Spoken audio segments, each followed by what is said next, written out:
Hi all!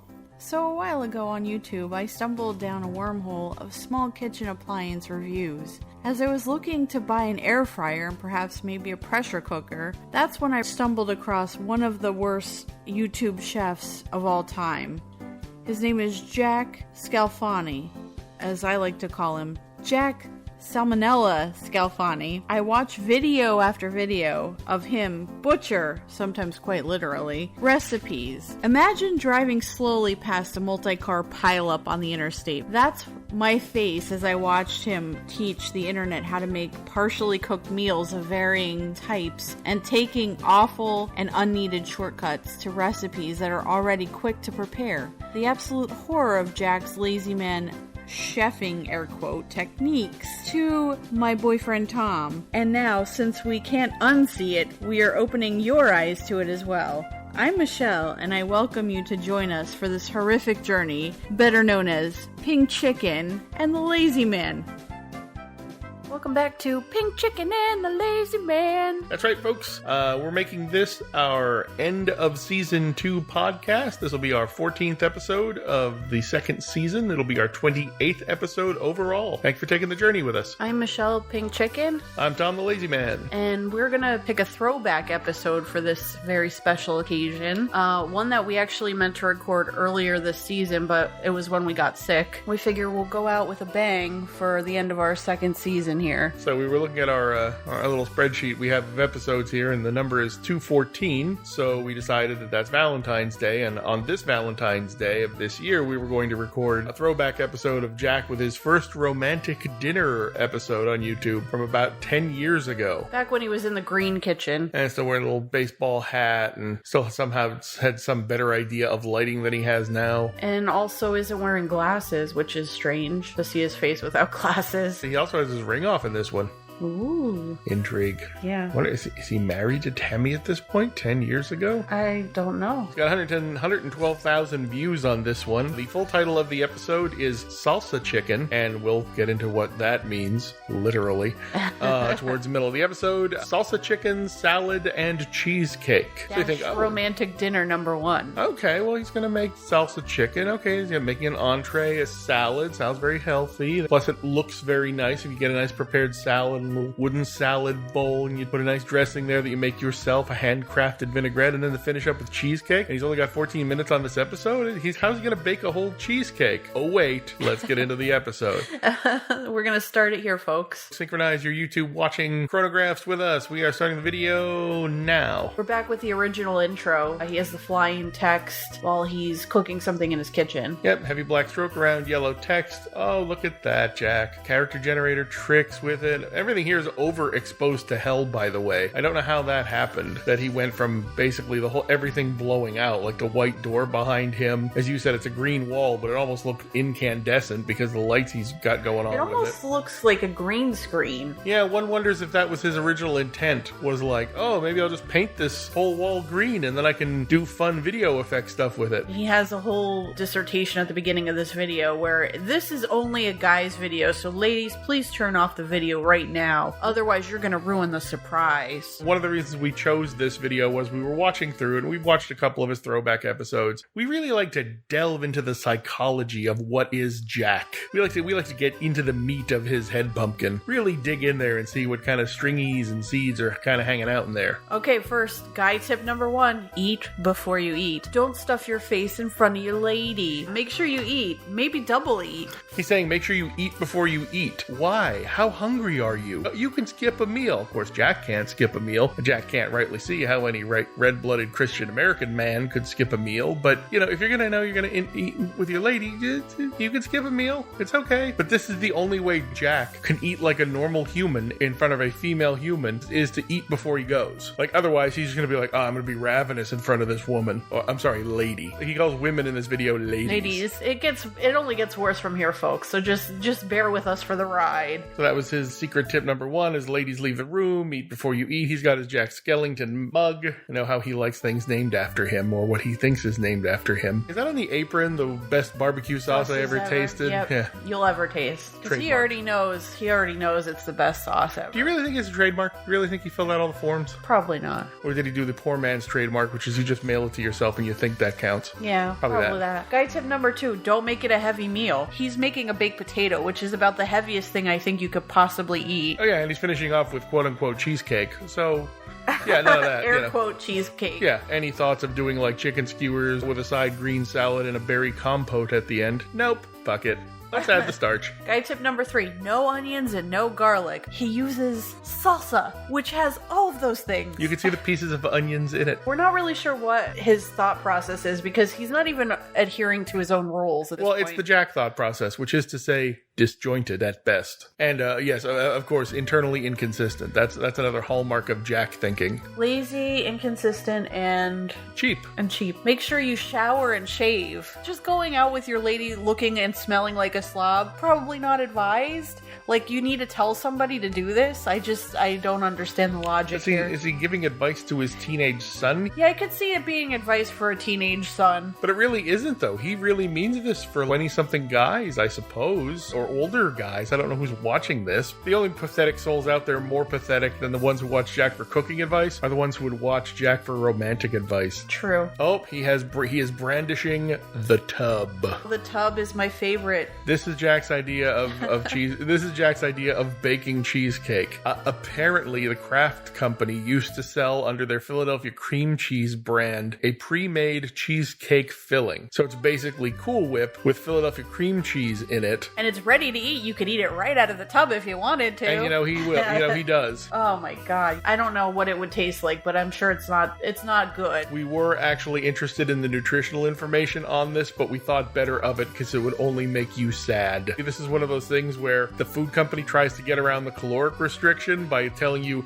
oh, the serving size for this is 2 tablespoons, like they do with some salad dressings. Because if you said, well, the serving size for this is a 1/4 cup, Thousand Island dressing by Kraft would come out to like 1,000 calories. People wouldn't eat it. But if you say, oh, 2 tablespoons, oh, that's only 100 and some calories. This comes out looking like trash. There's pre-made kits you can buy without buying the tub of Cool Whip. You can see it's basically like the jumbo size, the family size container of Cool Whip. But you can go down the non-perishable aisle and get a ready-baked cheesecake, and it comes out looking 100% better than this monstrosity of whatever he's made. So he gets a pre-made pie shell. He bakes in the oven for a couple minutes, pokes a couple holes in it, and now rather than spooning in the pre-made, softened, yet still kind of firm because it's cold cheesecake filling, he decides to plop it in the shell. And it just comes out one solid form. And it breaks the crust. Look at the giant crack at the 8 o'clock position of the pie crust. Oh yeah, I didn't notice that before. Oh yeah, no, the whole thing shatters in half when he tries to smush that stuff in. Or splosh, it doesn't if you're even look a special like a kind of internet viewer out there. It doesn't even look like a cheesecake. It just looks like Cool Whip in a shell. Oh, this is one of his tips. His mom gave him this tip. So he gets a pair of clean kitchen shears. It's a pre-made pie crust, so it's in a tinfoil pan. So Genius decides that he can pre-cut the whole thing. He's cutting right through the aluminum foil pie tin with a pair of scissors. And of course, he screws this up. Yeah, I forgot about this part. So he makes one little cut, so he like snips through the rim of the tin, but he doesn't go all the way down. He thinks, oh, that'll just fold down. No, it won't. It's metal. Well, these are his guide marks to make the cut of the pie. Oh, right. Now, but watch what happes. He screws it up anyway. Yeah, that cut on the right is sad. So now he's gonna basically break more of the pie crust, trying to rip the. Oh! You can see him struggling. Look at him using 2 good hands. Sad. Oh, but yeah, this is all screwed up. So now the pie is throwaway for limp, me. and you can't even see it because again, here's this weird overexposure in the archive episodes of Jack. Now he's taken some jarred hot fudge sauce. He's just drizzling it over the top. It just looks very sad. Now he's into the entree portion of the meal. He made the dessert first. I guess and set it aside or put it back in the fridge. Now here's where he begins talking about the economy. Because any lady out there knows that if she wants to be impressed by a guy, if he shows her the receipts at the end of the evening and shows her a 40 to 60% reduction in cost, that, she's going to be like, oh my god, you thrifty devil, take me, I'm yours. Wow, that's assuming a lot there, but... You penny-pinching Lothario, I'm yours. I'm moist like a brownie mix, take me. Oh my god, like a brownie mix. Wow. Hot and moist. Wow. Okay, so we're putting chicken that he's deboned. It still has the skin on, so it's. And why did he debone the chicken? He saved money. He saved money, and then he dumps basically an entire jar of salsa. La Victoria. In a plastic bag where he puts the chicken, and that's his marinade, as he says. Yeah, that's all he got. He didn't puncture the chicken with a fork. He didn't put any extra salt in, no brine, just a hunk of chicken in a bag with some salsa. Medium salsa. So I have to assume there's got to be some kind of onions and garlic in it, thereby breaking one of his rules. Guy tip. His guy tip number 2 is now broken. Yeah, guy tip number 2 is now broken. So now ladies. Now we're gonna get real fancy here. Don't use a Tweety bowl, friends. Don't use a Tweety bowl. This is just so bizarre to me. Why he even mentions this? We're not 10. Like, you kind of have an idea. If this is your even if you're a visitor to this planet, you don't see normal human adults eating on cartoon character plates. No, but I would be impressed if he did, actually. I wonder if he got them from the original Warner Brothers studio Nothing store. impresses your lady more than pulling out a 3-pound bag of bag salad and dumping it in a bowl. That's super sexy. Right, she's going to be able to tell that. You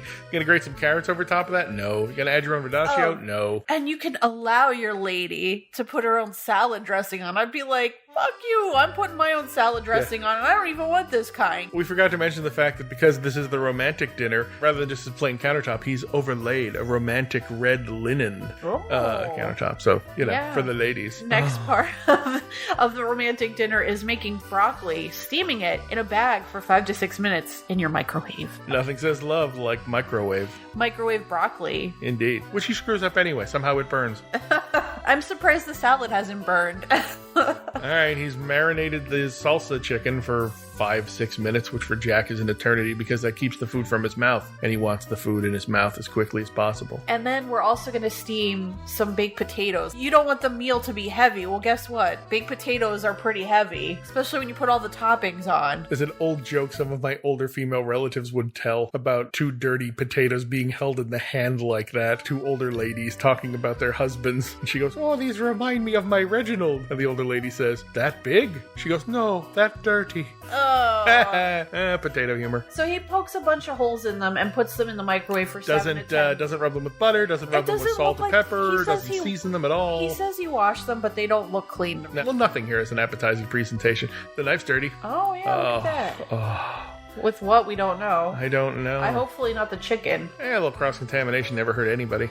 Actually, it's killed millions. We can't use the Tweety plates, but we can use fancy Dixie paper plates. Well, yeah, these aren't just regular paper plates. They say Dixie on them. That means they're extra special. They have a little flower pattern. And then it's the baked potato tastes better and is more fancy if you flour it out. Yeah, you cut an X in it and then squeeze it like a zip so the potato pops out the top of itself. And then put like a 1/4 cup of butter on the top. And then over on the right-hand side of the frame, he's got the incandescent sour cream. How does this happen? Look at it. It's glowing. How does he get this overexposed? 10 years later, you can't even see him. And then he says he's putting chives on when it's clearly a green onion. Well, he just means chive as topping. When you're used to getting your baked potatoes from Arby's, they just say toppings. Oh, toppings.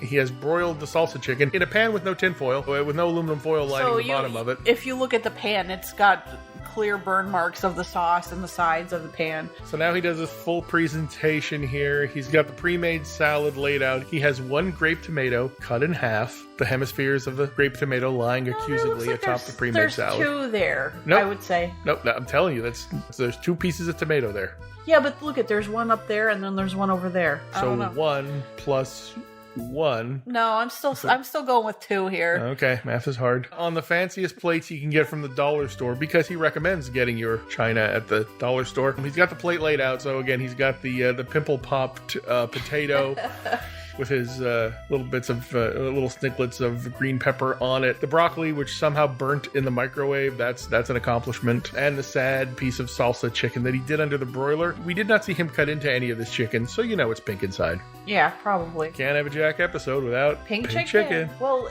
from the outside, it kind of looks pink. Like it's that salsa makes it look nuclear. But he's got it laid out on the red tablecloth, so that makes it romantic. Ooh. And he's wearing his Axe body spray. Oh, God. He did say don't wear cologne, though. No, he's like, you don't want to make her seem like you're trying too hard. Level 1 romantic dinner appears in the lower right-hand Wait, corner. I see one additional hemisphere of tomato. You're right. He did spring for the second grape tomato. I wonder how much dressing the lady was allowed to put on top of it. Gotta only allow your lady so much. This dinner is available on Jack's blog, cookingwithjack.blogspot.com. Why spring for a domain name? Just go with the blogspot.com. Hey, I pay for it when they give it away for free. Wow. This is a guy who won't give you too many grape tomatoes out of the plastic basket they come in. This is the guy who won't spring for actual dinnerware. Like, don't get that fancy Walmart dinnerware. The Dollar General china is just as good for her. Oh, God. And he might be allowed a few drips of dressing. There's just so many telling tales of Tammy and Jack's relationship in this. Look, he is actually waving the grocery store receipts, talking about how much he spent. He's going to put it up on the tote board, Johnny. $24.81. $24.81. At this point, if you divide that by 2, you could go to Chili's and get the 2 for $10 that they had the last The time? 3 for $10 3 from for the 10. app review. I would rather the 3 for $10 than this meal. I think that's more romantic. And let's face it, you got a beverage with that. You got a beverage. That's true. You got an entree, you got a side, and you got a beverage, which all you need. So much old school stuff here. Look, he's got the little rolling end credits produced by Give Me Entertainment, which is Jack. Contact Jack Scalfani. Here's all his social media handles, which I think he should honestly be putting on his title card at the end of the newer episode. Absolutely. Oh, info at givemefoods.com. Not give me food, give me foods. Twitter, we're blocked from there. Facebook, probably blocked from there too. Yeah. Visit Jack new channel, Jack on the Go. Ooh. What could possibly go on that Jack on the Go? Will he sit in a drive-thru line and rant like a man baby? Oh, the drive-thru line's not moving fast enough. We're at the end of this episode, but we thank you for joining us for the past 2 seasons of Pink Chicken and the Lazy Man. I just want to end here on one little epilogue comment. When you and I started doing this, we didn't know how long it was going to last. No way we thought we'd be doing this after 28 episodes. But much like a romantic dinner advice from Jack Scalfani, somehow, oddly, I think this experience has brought us closer together. Are you going to make me a romantic level 1 dinner tonight? Absolutely. Make sure you shower and shave. Paper plates and microwave broccoli can be yours. Yum, yum, yum. They're going to get you all hot and steamy like a pimple-popped baked potato. And moist. And moist like a brownie mix. Oh, God. Hot and moist. So many bad references in this one. And we're here now. Thank you, folks. Thank you for listening. Join us for season 3. Probably be doing more of the Jack videos. We heard him talk today on his Saturday live cast, which we snuck in a new podcast reference to. But yeah, so he's going to be going to Kentucky. He's going to be going to New Orleans. Because, of course, him and Tammy are both high-risk individuals with high BMI and pre-diabetic conditions. So, of course, they need to be traveling to disease-ridden parts of the country that are still under pandemic quarantine. Of course. For us. Yeah, for us. There was talk the of hot viewers. Nashville chicken. Yeah. We'll see how all that pans out in season 3, folks. Thanks for joining us. I am the Lazy Man. And I am Pink Chicken. Thank you so much. Thank you.